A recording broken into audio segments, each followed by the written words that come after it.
In this video, we're going to just briefly go over what's involved in creating illustrations on your croquis that actually stand out and they have some dimension and some shape based on how the croquis is positioned and how it's standing. So I'm just going to go over what are some things we should consider when we're illustrating our dresses. In the top screen, you'll see that I just have some fashion illustrations from really well-known fashion illustrators and just how they use their movements in their gowns during the illustrations to really bring out the designs so that you knew that these were not flat illustrations, that they were to be something more dimensional and flow with the croquis, and that you weren't just creating square boxes, and that you wanted to make sure that the fashion croquis looked like it could actually be wearing the garment.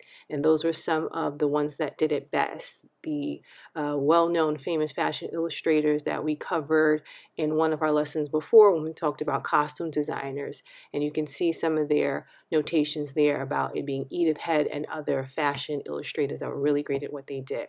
So here I'm just talking about symmetry, making sure that the lines have some sort of evenness and that there is proportion to each side, and that's something you should consider. Here I have another set of poses that's available in my fashion template shop, link in the description, and it just basically again goes over things that we should consider when we're designing and illustrating these garments. You can see that the hips drop here and the shoulders kind of slant this way, so you want to make sure you're conveying that in your illustrations when you're actually drawing.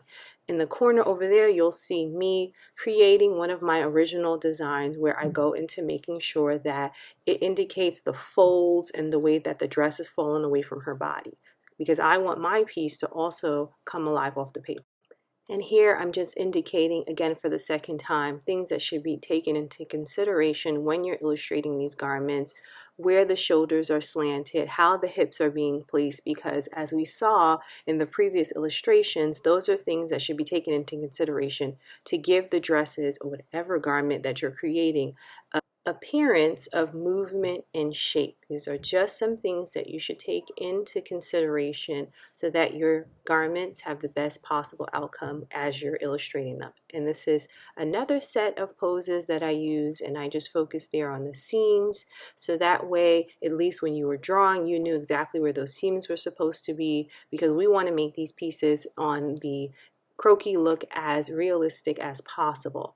And in the top corner you'll also see what that looks like as I'm coming to a close with it, and how my dress is moving, and you can see the folds and you can see how it's laying. And those are just some important things that you should consider when you are creating these designs.